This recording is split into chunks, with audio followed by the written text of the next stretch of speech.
My name is Emily Turner, and I work as a nurse at Rose Hill Hospital, a small hospital in the south of England. It was a gray Tuesday morning. The sky looked heavy, full of rain. I remember holding my umbrella and walking through the quiet parking lot. The air smelled like wet grass. Inside the hospital, everything was bright and clean. I greeted the receptionist, hung my coat, and walked to the ward for elderly patients. It was my third week at work, not new, but still learning every day. "Good morning, Emily," said Nurse Helen, my senior. "Morning," I smiled. "You'll help with room 5 and 6 today. Mr. Roberts may need more care. He didn't sleep well last night." I nodded. Mr. Roberts was 81, a retired teacher, always polite, always reading his old books. Around 10 a.m., the rain began. At first, it was just light drops on the window. Then thunder rolled in the distance. A hospital announcement came through the speaker. "Attention staff, strong winds expected. Please close all windows and keep corridors clear." Everyone continued working, but the mood changed. The sound of rain on the roof grew louder, like thousands of tiny hands drumming. When I checked on Mr. Roberts, he smiled faintly. "Looks like a big storm coming, eh?" "Yes," I said, pulling his blanket higher. "But we'll be safe inside." He nodded slowly. "You remind me of my daughter. She used to worry about the rain, too." I smiled again, but felt a little ache in my chest. By afternoon, the storm arrived in full. The wind howled. Lightning flashed outside the big windows, lighting the halls in white for a second each time. Then it happened. A deep boom, followed by darkness.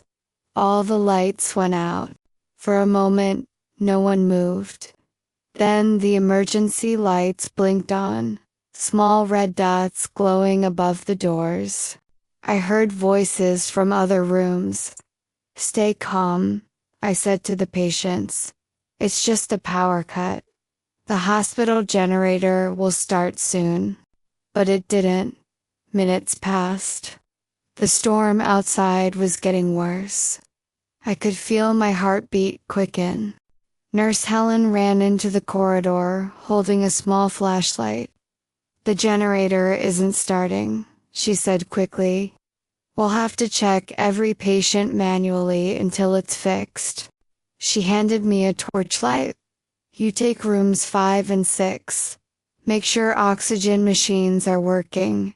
If not, we use manual pumps." I nodded, trying to sound brave. Inside room 5, the light from my torch hit the face of Mr. Roberts. He was awake, eyes calm but tired. "Everything all right, nurse?" "Yes," I said softly. "The power's out, but we'll take care of you." His oxygen monitor was silent. No sound, no numbers. I checked the battery. It was dead. I took a manual air pump from the emergency box. My hands shook a little, but I started pumping gently, keeping his breathing steady. "You're doing fine," he whispered. "Don't worry about me." "I'm not worried," I lied.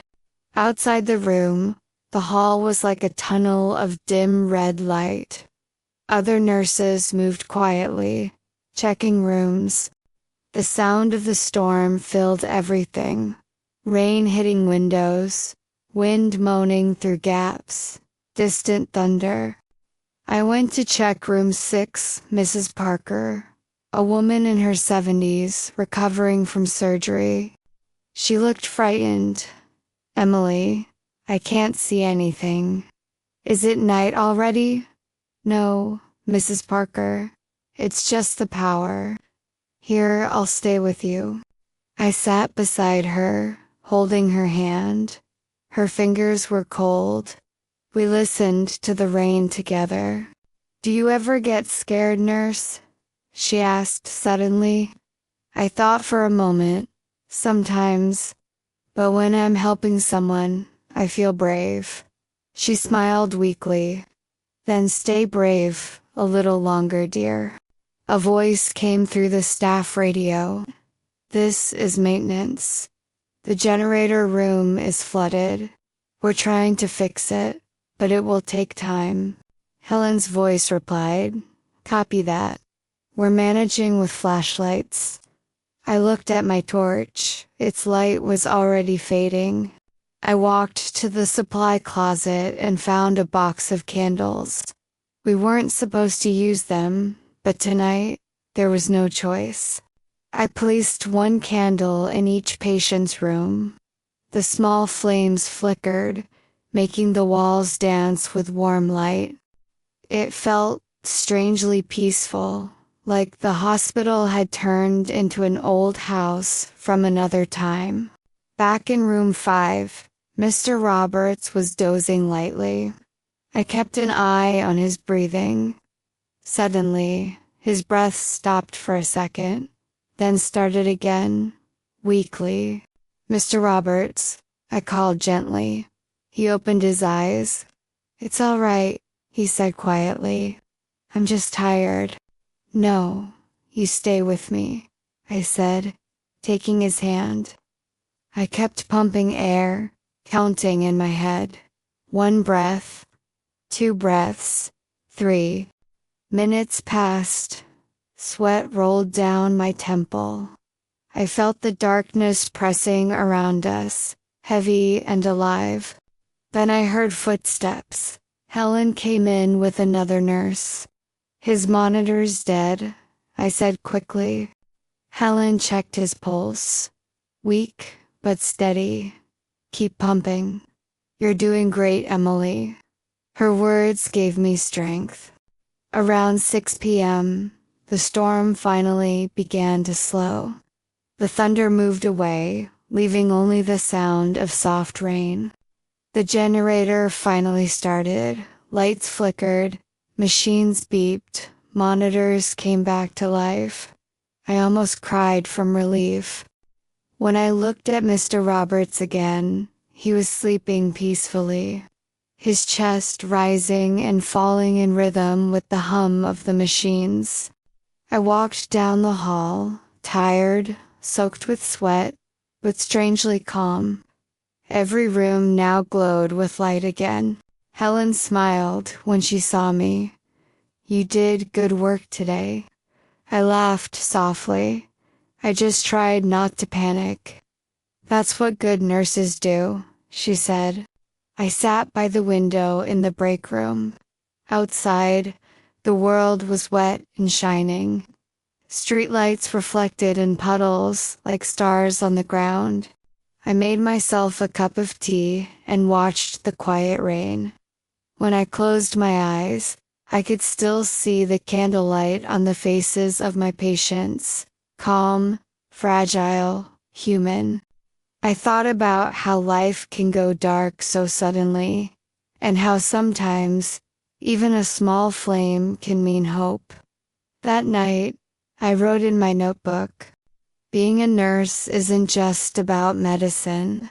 It's about courage, the kind that comes when no one is watching, when the lights are out, and someone needs you to stay. The next morning, the hospital was full of stories, nurses helping in the dark, doctors carrying water from the basement, patients comforting each other. Mr. Roberts called me when I checked on him. Emily, he said, you saved me last night. I smiled shyly. No, sir. We just did our job. He shook his head slowly. No, you stayed when it was hardest. That's something special. His words stayed with me the whole day.